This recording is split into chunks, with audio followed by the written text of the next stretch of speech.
brothers were outside playing. 12, 8, and 4 were their ages.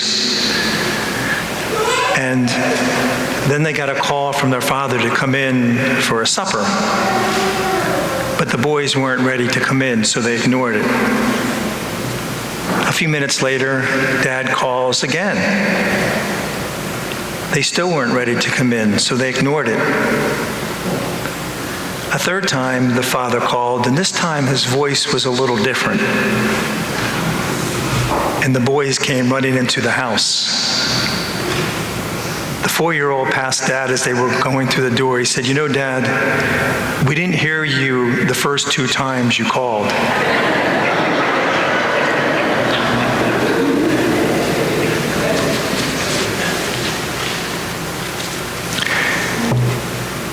You know, as I was thinking about Father's Day this weekend, when is the last time you saw an article or a show portraying the father in a good light? I'm sure you haven't in quite some time.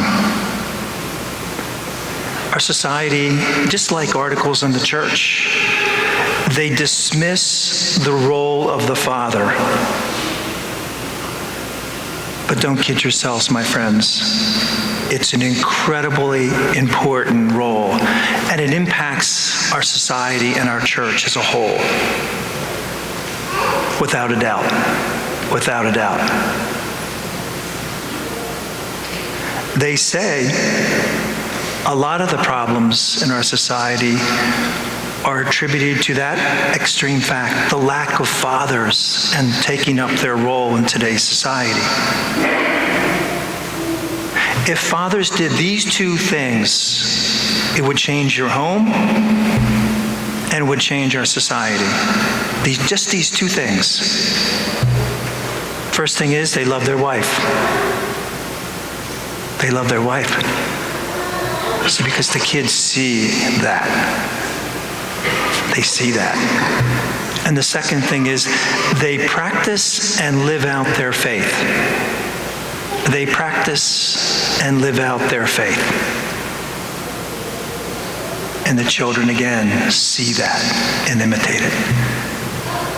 If fathers do nothing else except for those 2 things, it would transform their homes and our society as well. Those 2 things. A daughter, her name was Patricia, wrote this article. She said, as a teenager in high school, I didn't like my father. She said, every time I went on a date, my father would be standing at the door to greet my date. And he insisted, every boy that comes to this house needs to come to the door. And he welcomed them. And he would give them the same speech. He'd say to that, he'd introduce himself and he would say hi to the young boy. And then he would say, if I owned an expensive sports car and I let you take it for a ride, you'd be careful with it, wouldn't you, young man? Yes, sir, they always responded. You would treat it better than your own, wouldn't you, young man? And they responded, yes. I wouldn't think you would be screeching your tires either, would you? And they always responded, no, sir. He said, let me tell you something. He said, my daughter is worth more than that expensive car. And he said, you know, she's on loan for you for 3.5 hours. And I want you to know that you had better treat her better than you would treat that car. I'm responsible for her, he says, and I'm entrusting her to you. And she had better be treated with the utmost respect. Do you understand, young man? And at that time, they were just ready to leave the house and get out of there as quickly as they can. But he said it was ironic. They were always there dropping her off before the allotted time. She said, I didn't like my dad in high school. But she said, I knew he loved me. I knew he loved me. And it made all the difference in the world.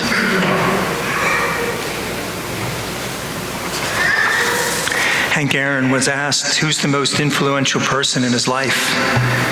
He'd say, my father. And they would always ask why.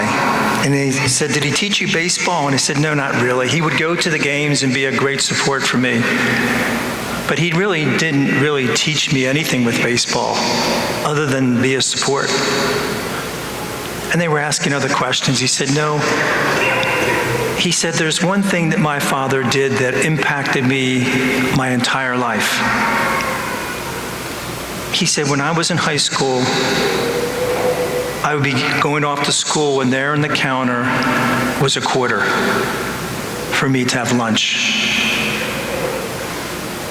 And I knew with that quarter being placed there, my father would go without lunch. Without lunch. And he said, now that I have children of my own, I keep a quarter in my dresser so that I know the impact of the sacrifice that a father will do and does for his wife and his children. I doubt Hank Aaron ever told his father that. He probably never even knew that Hank even knew that. But it left an incredible impression on Hank Aaron.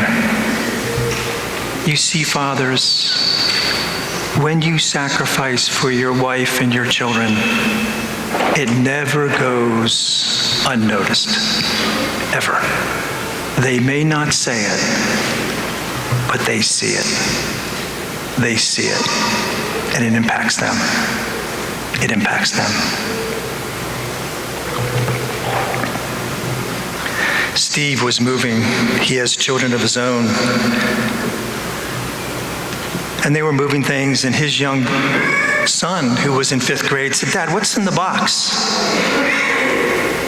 Oh, that's just the box that my dad made me, he said.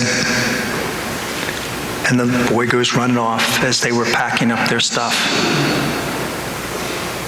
It was a small little wooden box that his father made when they weren't able to give gifts for Christmas. So he made a little box, and his dad wasn't the greatest carpenter. So that it didn't really fit the greatest. The hinges weren't really put on properly, but they held the box together and it was held tightly shut. In it were just a few tokens of things. There was a fishing lure with some fishing line. There was a golf ball. There was a prayer to St. Joseph.